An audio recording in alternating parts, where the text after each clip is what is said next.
بسم اللہ الرحمن الرحیم. آپ کی آمد کا بہت بہت شکریہ.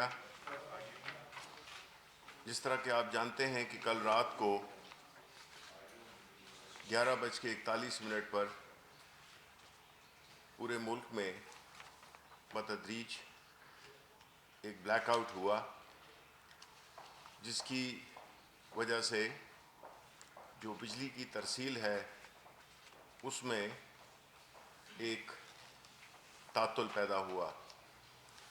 اس دوران ظاہر ہے کہ مختلف قسم کی چیمہ ہو رہی تھیں،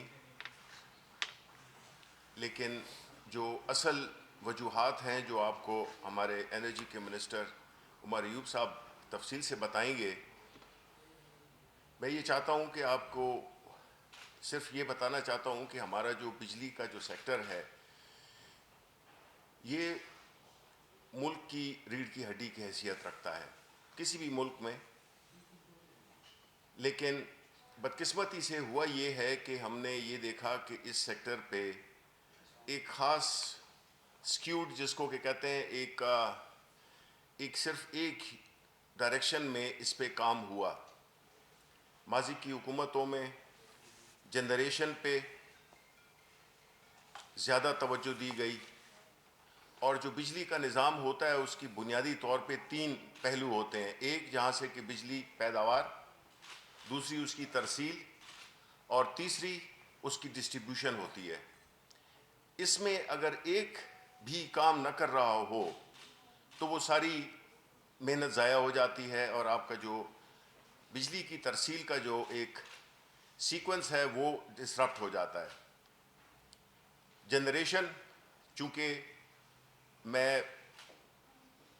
واٹر کی، پانی کی سے پیدا شدہ انرجی کی بات نہیں کر رہا. ڈیمز وہ تو ظاہر ہے کافی ٹائم لیتے ہیں، 6 سے 7 سال بننے میں لیتے ہیں،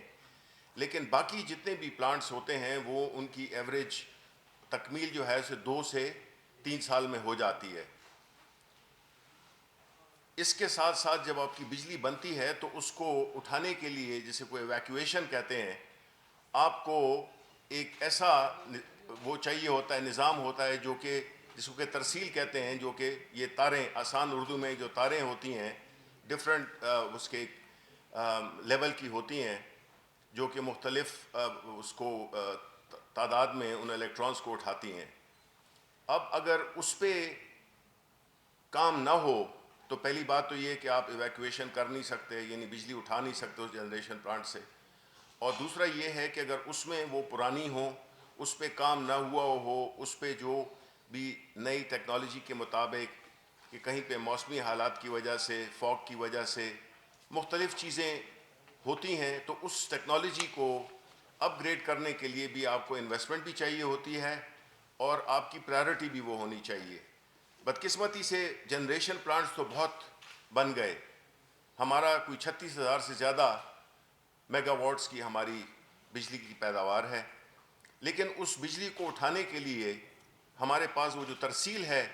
وہ اس کے مطابقت نہیں رکھتی، اور نتیجتاً یہی ہوتا ہے کہ ہمارا جو سسٹم ہے اس کو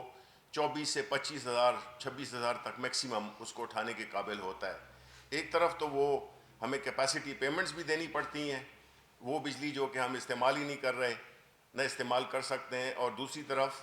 یہ جو ٹیکنیکل اسپیکٹ ہے جس کی ابھی تفصیل بتائیں گے، اس کی وجہ سے اگر آپ کا وہ نظام اپ ڈیٹڈ نہ ہو تو ظاہر ہے کہ پھر ٹیکنیکل مسائل پیدا ہو سکتے ہیں. ہماری گورنمنٹ نے آتے ہی یہ جو ہے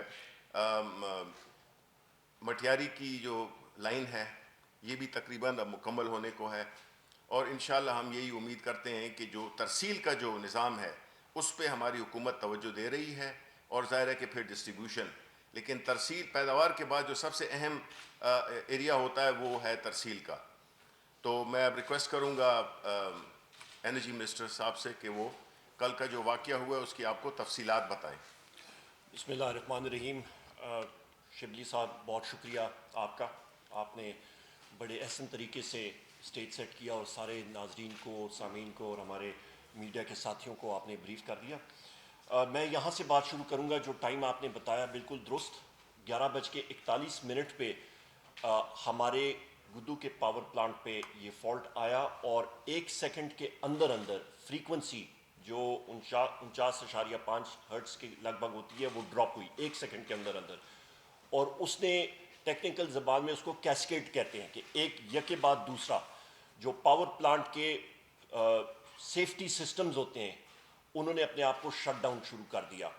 اور یہ اسی طرح ہے عام فہم زبان میں ہم لوگ یہ کہیں کہ آپ کے گھر میں جو فیوز ہوتا ہے وہاں پہ